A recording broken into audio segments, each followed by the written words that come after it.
Blood on pristine snow is a loud thing. Albert hadn't seen another human being in 8 months, and he liked it that way. The High Rockies didn't tolerate soft hearts or stray travelers, yet here she was, half frozen and clutching a rusted colt like it was a rosary. She had nothing left to lose. He had nothing left to give. But winter up here forces your hand, and neither of them knew a ghost from the past was already tracking her trail. Albert found her 3 miles below the timberline.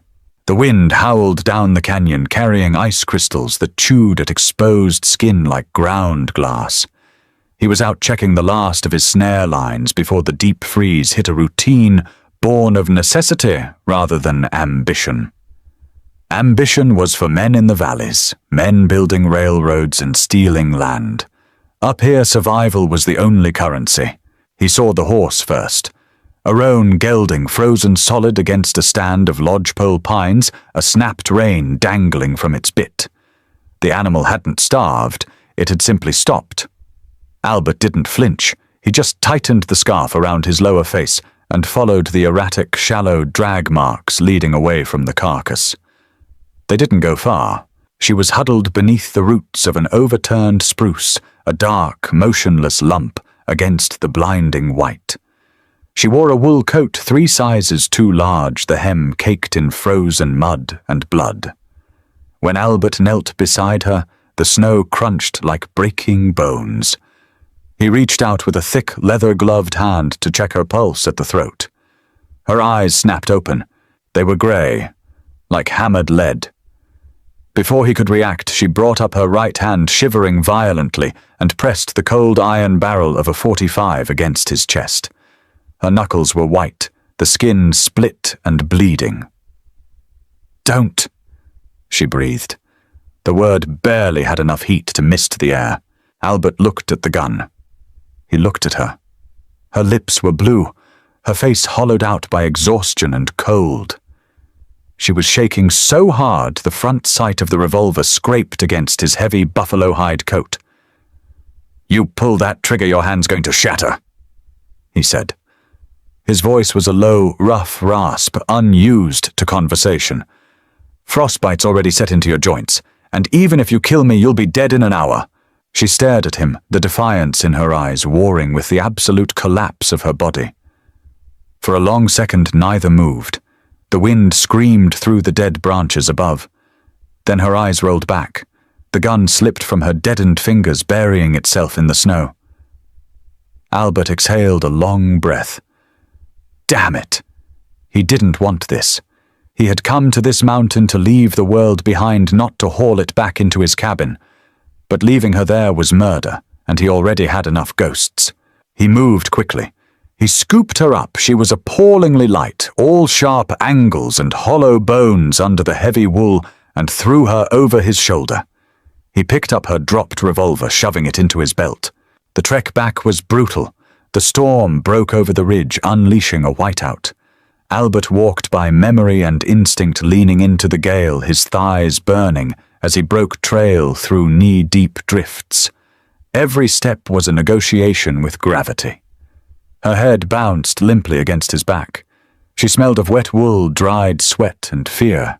By the time he kicked open the heavy timber door of his cabin, the sun had vanished behind the peaks. He dropped her onto the narrow cot in the corner, his lungs burning, chest heaving.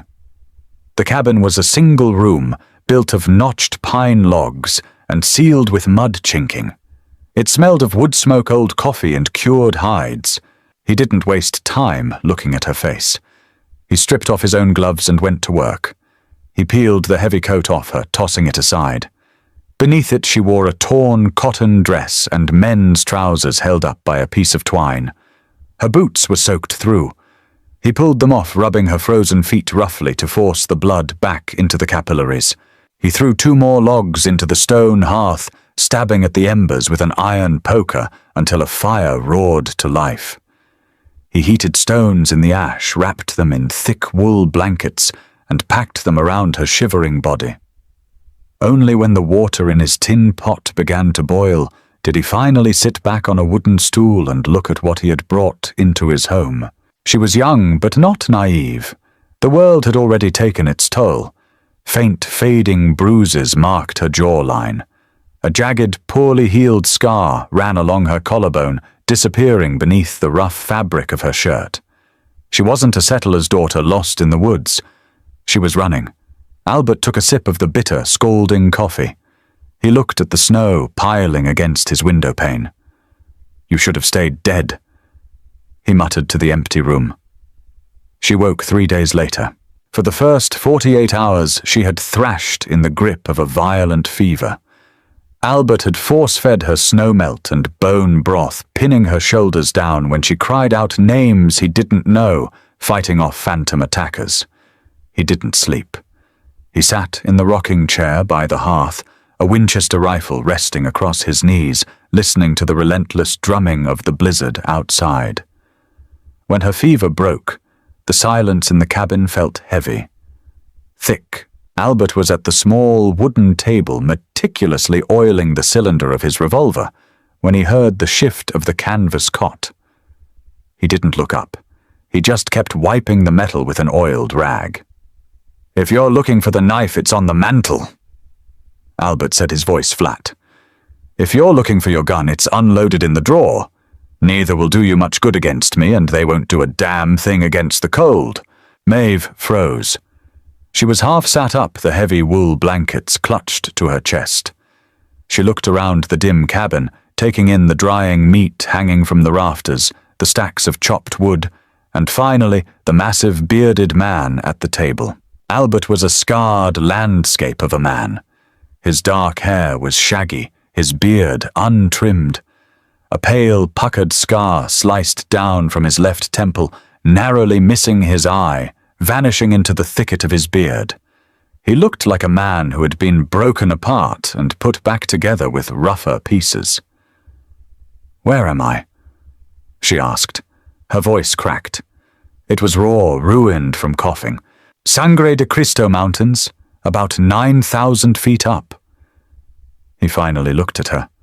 His eyes were dark, steady, and entirely devoid of warmth. "You're lucky the wolves didn't find you first." She swallowed hard, swinging her legs over the edge of the cot. She swayed, dizziness washing over her, but caught herself on the wall. She refused to lie back down. "I need my boots," she said, her tone defensive, brittle. "They're drying.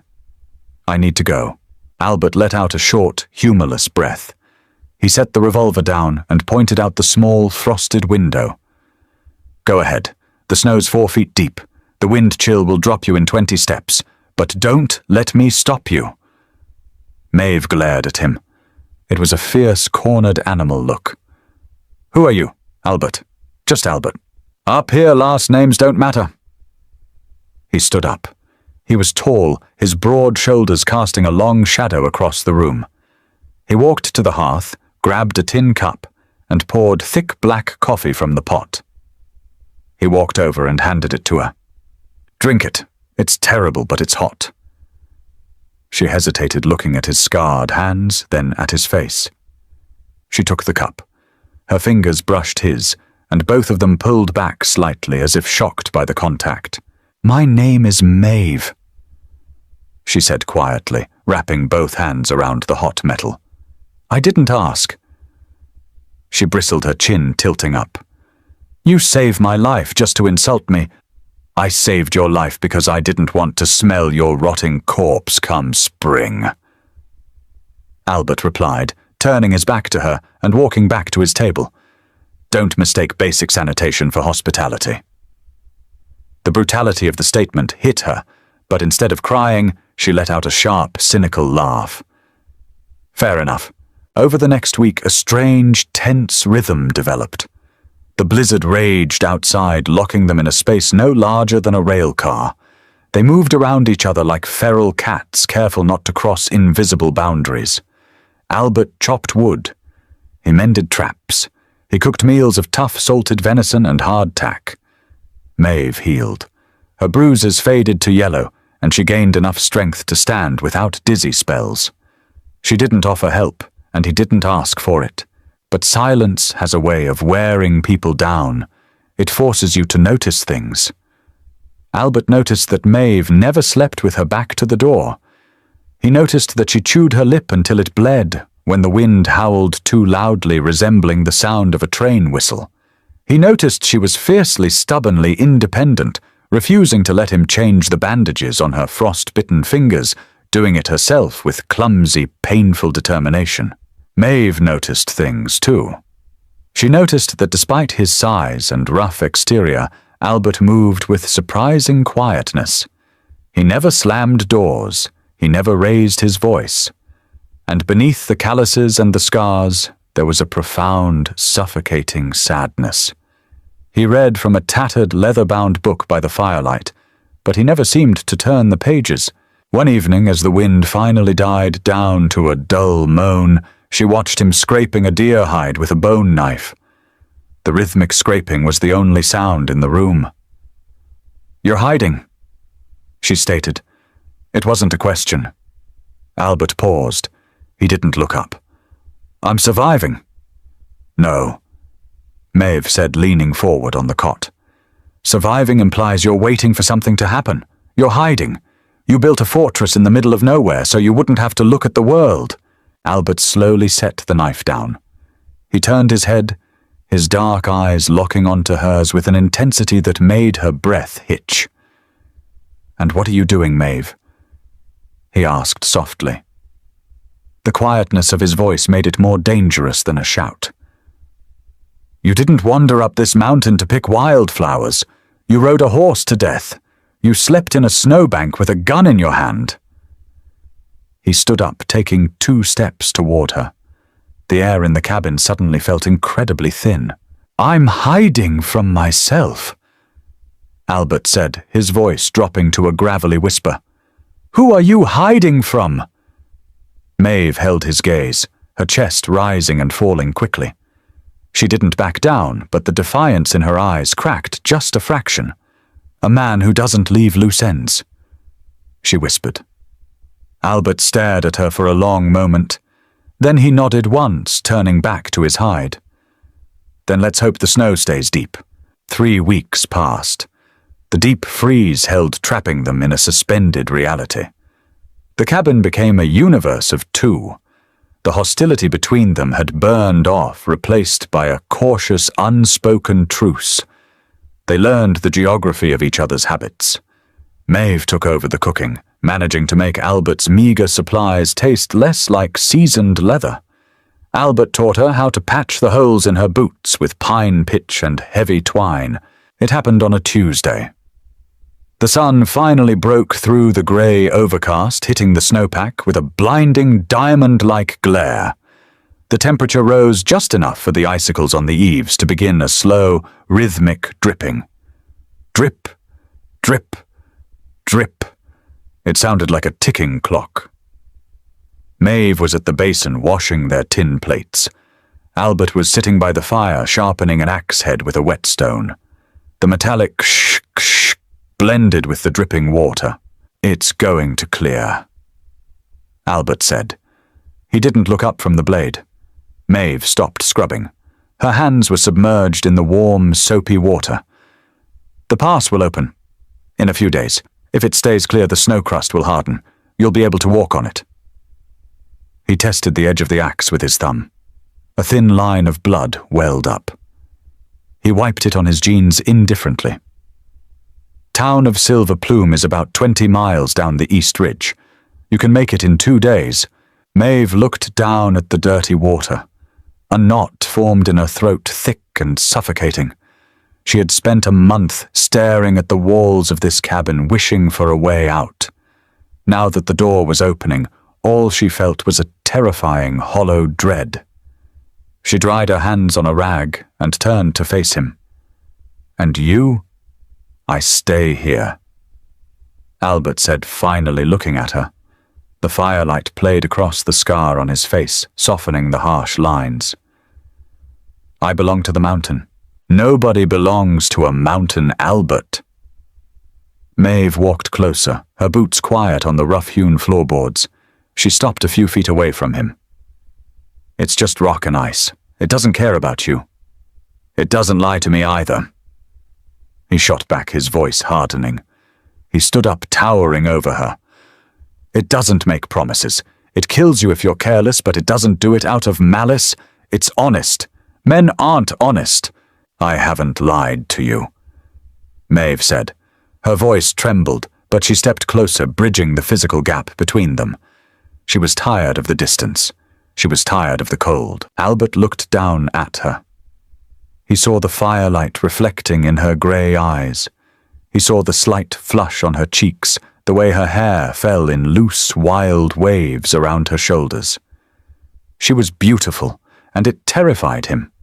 He had spent years numbing himself, building walls of ice around his chest, and this battered, cynical woman was melting them just by standing there. You haven't told me the truth either, Albert murmured. Maeve swallowed. His name is Emmett. The name hung in the air like a bad scent. He's a regulator for the cattle syndicate down in Cheyenne. She continued, the words spilling out fast, desperate. I kept his books. I saw the names of the homesteaders he paid to have killed. When he found out I knew, he didn't fire me. He asked me to marry him. Said we were bound together now. When I refused, she touched the fading scar on her collarbone instinctively. I took his ledger and I ran. He won't stop Albert. He has the money to track me to the edge of the earth. Albert stared at her. The muscles in his jaw ticked. He reached out his massive, calloused hand, hovering in the air for a second, before he gently tucked a stray lock of hair behind her ear. His touch was shockingly tender. Maeve let out a shaky breath, leaning into his palm just a fraction of an inch. You can't stay here, Albert said. The words tasted like ash. If he finds you, he'll burn this place down with us in it. I know, Maeve whispered. A tear finally broke free, tracing a hot path down her cheek. I know. She looked up at him, searching his scarred face. She saw the warring emotions, the primal urge to protect her, fighting against the ingrained instinct to remain detached. She knew what she was asking by just being there. She was bringing a storm deadlier than the winter. If I leave, Maeve said, her voice dropping to a harsh, raw whisper, Emmett will catch me. I won't make it to Silver Plume. I won't let him touch you, Albert said. The ferocity in his voice surprised even him. It was a vow, a sudden violent shift in the universe. He dropped his hand from her face and grabbed her shoulders, pulling her slightly closer. But you have to go. I can't protect you out in the open. I'm one man. Then come with me. Albert let her go and took a step back, shaking his head. No, I left that life. I swore I'd never pick up a gun for another man's war. This isn't another man's war, Albert. Maeve snapped, her temper flaring. She stepped into his space, grabbing the front of his shirt. It's mine, and you're just going to let me walk out of here to die. I saved you once, he roared, his voice echoing off the timber walls. I owe you nothing. I didn't ask you to save me, she yelled back, her hands twisting the heavy fabric of his shirt. Tears were streaming freely down her face now, not from sadness, but from pure, unadulterated frustration. You pulled me out of the snow, you thawed me out, and for what? Just to throw me back to the wolves when the weather clears? Albert stared at her, his chest heaving. The silence crashed back down on them, heavier than before. He looked at her hands, still gripping his shirt. He looked at her face, contorted with a mixture of anger and desperate, terrifying hope. He didn't know what to do. For the first time in a decade, Albert didn't have an answer. He raised his hands, hesitating before slowly wrapping them over her wrists. He didn't push her away.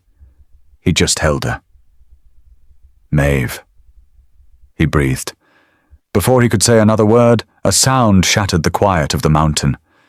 It wasn't the wind. It wasn't the dripping ice. It was the sharp, unmistakable crack of a rifle shot echoing up the canyon. Albert's head snapped toward the window. The softness vanished from his eyes, instantly replaced by the cold, calculating glare of a killer. He let go of Maeve, grabbed the Winchester from the table, and racked the lever. The thaw was over. The wolves were here. Albert moved before the echo of the gunshot faded. He didn't yell. He didn't ask questions. He grabbed the bucket of murky dishwater from the wash basin and hurled it into the hearth. The fire died with a violent hiss, plunging the cabin into sudden, heavy gloom. A thick cloud of grey steam billowed into the room, smelling of grease-wet ash and panic. "Get down," Albert ordered. Maeve dropped to the floorboards, her knees hitting the rough wood hard. She crawled toward the iron stove, pressing her back against it. Her breath came in short, jagged gasps. She watched Albert move through the steam, a dark silhouette against the dim light filtering through the single frosted window. He didn't look like a man who spent his days scraping hides and reading old books anymore. The stoop in his shoulders was gone. He moved with a terrifying liquid efficiency. He slid along the wall, pressing his back to the pine logs, and used the tip of his hunting knife to scratch away a piece of dried mud chinking between two timbers. He pressed his eye to the narrow slit. Outside, the glare of the melting snow was blinding. 3 of them, Albert muttered. "Down by the tree line. They're using the spruce for cover. One's got a scoped Sharps buffalo rifle. That's who took the shot." "Did they hit anything?" Maeve whispered. "No, it was a ranging shot. They're testing the distance, waiting to see if anyone shoots back." Albert stepped away.